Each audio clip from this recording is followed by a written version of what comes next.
नमस्कार मित्रांनो, octopuspal.com creating industry ready professionals Marathi माणसाचं आपलं यूट्यूब चॅनल डीटीपी ऑनलाईन परिपूर्ण व्यावसायिक कम्प्युटर शिक्षण, तेही आपल्या मायबोलीतून म्हणजे मराठी भाषेतून। सर्व एचडी व्हिडिओज, सुमारे 350 फिल्म्स, वेगवेगळ्या कोर्ससाठी 5 पेक्षा अधिक प्लेलिस्ट। तेव्हा पाहत राहा, शिकत राहा डीटीपी ऑनलाईन।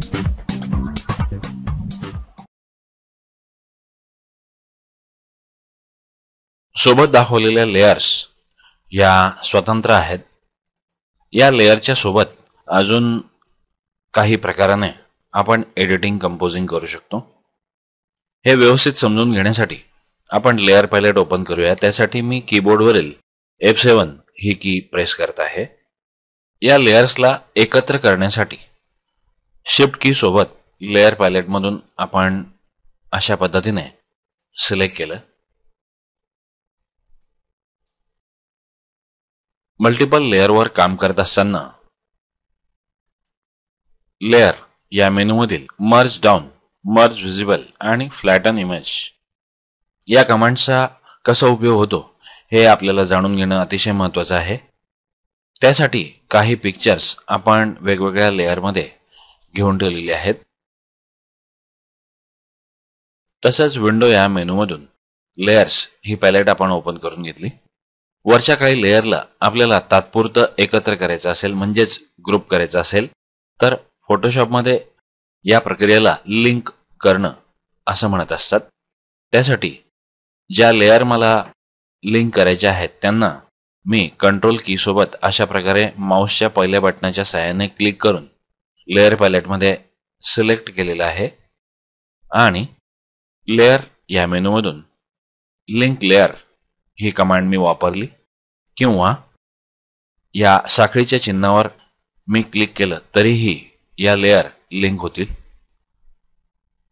या लेयरला परत एकदा अनलिंक करायचं असेल तर अगोदर या लेयर्सला आपण सिलेक्ट केलं पाहिजे आणि लेयर या मेनूमधूनच अनलिंक लेयर या ऑप्शनचा उपयोग आपण केला पाहिजे, म्हणजे या लेयर परत एकदा अनलिंक झालेल्या आहेत।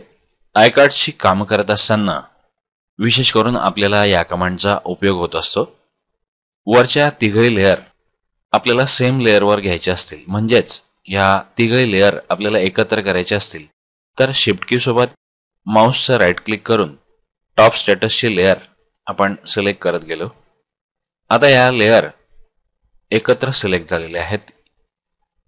लेयर या मेनूमधून मर्ज लेयर या कमांडच्या साहाय्याने सिलेक्ट केलेल्या लेयर्स आपण एकत्र करू शकतो, किंवा ज्या लेयर एकत्र करायच्या आहेत त्या विजिबल ठेवून बाकीच्या लेयर आपण इनविजिबल ठेवल्या तरीही आपण या सर्व लेयरला एकत्र करू शकतो।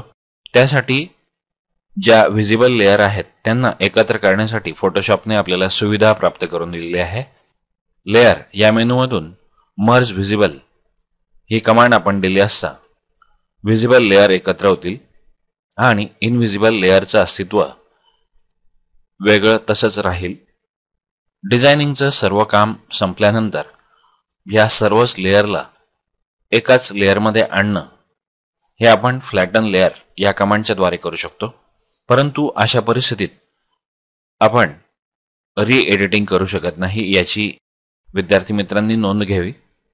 काय बदल घडणार आहे हा सोबत लेयर पॅलेटमध्ये आपण सर्व पाहणारच आहात।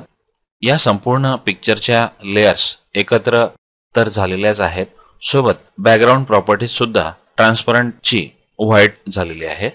विद्यार्थी मित्रांनी किंवा व्यावसायिक बांधवांनी अशा प्रकारे फाईलचं काम संपल्यानंतर PSD फॉर्मॅटमध्ये सेव्ह केली पाहिजे। त्यामुळे या फाईलचे संपूर्ण डिटेल्स आणि लेयर्स तशाच टिकून राहतील। यामुळे नंतर आपल्याला बदल करायला सोपं होईल। हीच फाईल प्रिंटिंगला पाठवत असताना आपण सेव्ह ॲज JPG या प्रकाराने सेव्ह केली पाहिजे। त्यामुळे विजिबल सर्व इफेक्ट तसेच राहून फाईलची साईज कमीत कमी व्हायला मदत होते। अजून तुम्हाला या संबंधी कुठले व्हिडिओ हवेत ते आम्हाला कमेंट बॉक्समध्ये द्या, आम्ही ते जरूर बनवू। व्हिडिओ आवडले असतीलच, कृपया पुढील व्हिडिओची माहिती आपल्या ईमेल, मोबाईलवर मिळवण्यासाठी सबस्क्राईब करा, DTP ऑनलाईन लाईक करा आणि आपल्या फ्रेंड्ससाठी शेअर करा. त्यासाठी पाहत राहा, शिकत राहा आपले YouTube चॅनल DTP ऑनलाईन. धन्यवाद.